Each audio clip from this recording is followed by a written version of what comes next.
Assalamualaikum warahmatullahi wabarakatuh. Kembali lagi dengan saya Zikriat Berkarismana di 99,9 FM. Ya, kali ini ada yang request nih, pengen dong pemaparan eksistensi AI, peluang atau ancaman. Ini request dari Bapak Firman Taufik Rahman, dosen kita. Asik. Lanjut aja ke pemaparan materinya. Check it out. Iya, halo semuanya. Di sini saya akan membahas eksistensi AI itu peluang atau ancaman sebenarnya. Oke teman-teman, kalian sadar gak sih? Sekarang kita hidup di era dimana kehidupan nyata dan simulasi itu udah setipis tisu. Ini gak beda jauh nih. Kehidupan nyata dan simulasi. Simulasi itu seperti yang KW-nya tuh lebih keren gitu daripada yang si aslinya. Di kali ini sejarah manusia mencatat setiap kali teknologi berubah-ubah dari lisan ke tulisan, dari tulisan sekarang udah menuju ke era AI. AI itu adalah artificial intelligence, di mana kecerdasan buatan itu membuka peluang dan juga tidak menutup kemungkinan kita mendapat ancaman daripada AI tersebut. Ya, bagaimana cara kita melihat dunia pun ikut berubah tentunya. Hari ini saya akan bahas satu fenomena paling anomali di tahun 2024, di waktu pemilu Pilpres kemarin. Ya, bagaimana AI ini bisa menyulap sosok militer yang kaku, teman-teman, yang kaku, tegas, galak ya. Tentunya militer itu biasanya galak ya. Yang gak asik lah ya kita sebutnya ya, kaku gitu, menjadi persona gemoy. Si gemoy ya, yang kita lihat di layar HP kita. Bagaimana sih si AI itu menyulap si gemoy ini menjadi yang kita lihat sampai sekarang ini.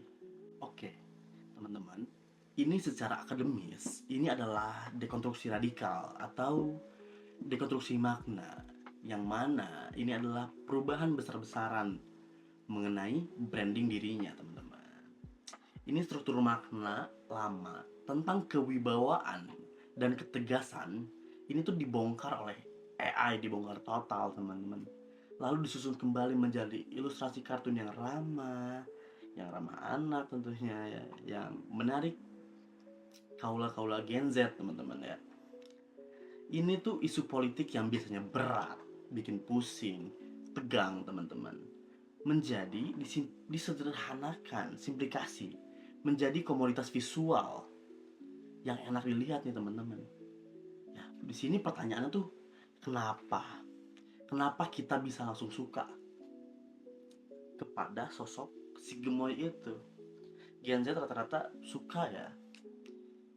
Saya mah tidak. Ya, biasanya Gen Z tuh banyak yang suka karena presiden tuh biasanya kaku, tegas gitu.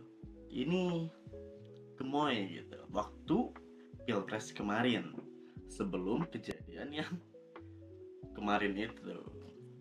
Sekarang kayaknya udah luntur ya citranya ya. Tapi kita bahas aja, teman-teman. Nah, tadi saya sempat nanya ya, kenapa sih kita tuh pada suka? Akhirnya tuh pada suka sama si sosok gemoy ini. Ya, Gen Z rata-rata ya, karena warnanya tuh lebih asik gitu ya, lebih kalem gitu kelihatannya. Nah, ternyata jawabannya tuh ada pada semiotika komunikasinya. Bagaimana sebuah desain itu berbicara, bagaimana sebuah desain itu berkomunikasi kepada kita. Nah, saya meminjam pemikiran dari Bapak Alex Logur dalam bukunya Semiotika Komunikasi. Ya, tanda visual itu ternyata punya kekuatan untuk menciptakan realitas baru, teman-teman. Ya, di sini peluang AI bekerja dengan teknik psikologi desain, garis-garis yang lengkung dan warna yang cerah, warna biru ya, warna biru muda, teman-teman ya. Ini sini AI ini menciptakan jembatan persepsi. Ini adalah strategi cerdas, teman-teman ya. Ini adalah strategi cerdas tentunya untuk membangun proximity atau kedekatan instan, teman-teman. Kedekatan batin tentunya ya. Ini AI ini memotong jalur kognitif kita yang rumit. Kita gak diajak mikir visi misi dulu, tapi kita tuh diajak untuk merasa nyaman dulu. Inilah peluang besar bagi efisiensi komunikasi politik pada masa depan. Ya, jadi kita tuh gak diajak untuk mikir si Prabowo ini visi misinya apa sih, kebijakannya apa sih, nanti tuh prokernya apa sih.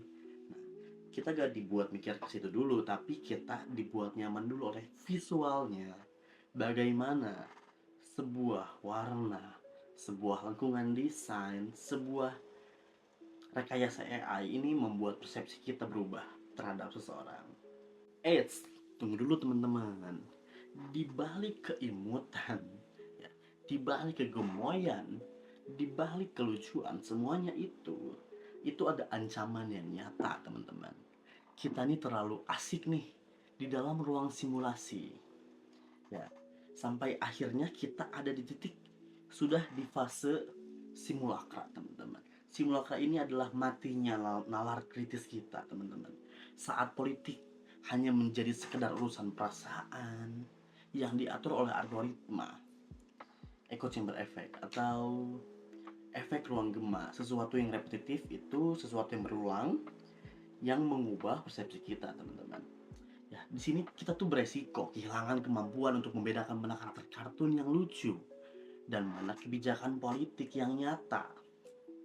Apakah kita sedang memilih pemimpin atau kita tuh cuma tergiur dengan avatar atau karakter yang didesain sedemikian rupa untuk menyenangkan mata, yang mana itu karakternya dibuat oleh artificial intelligence, AI itu sendiri.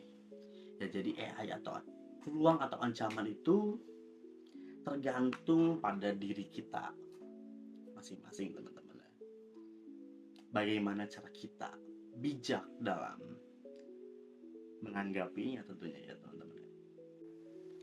Oke nih teman-teman, udah di tahap kesimpulan aja nih teman-teman ya.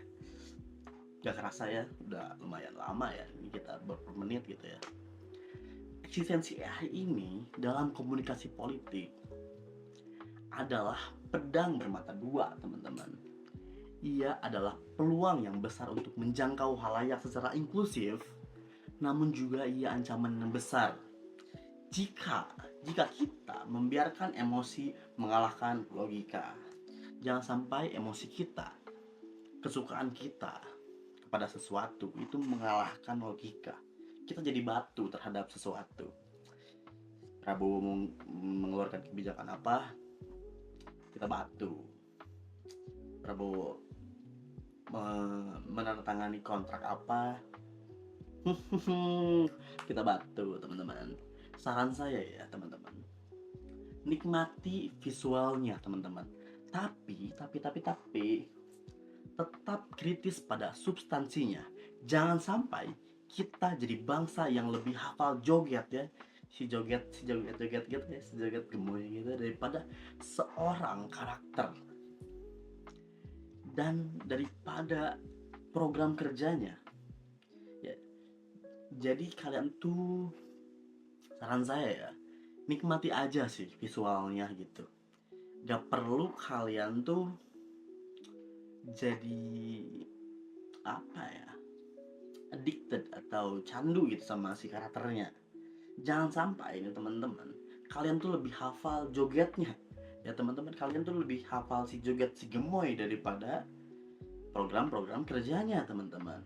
Ya, sekian ya dari saya.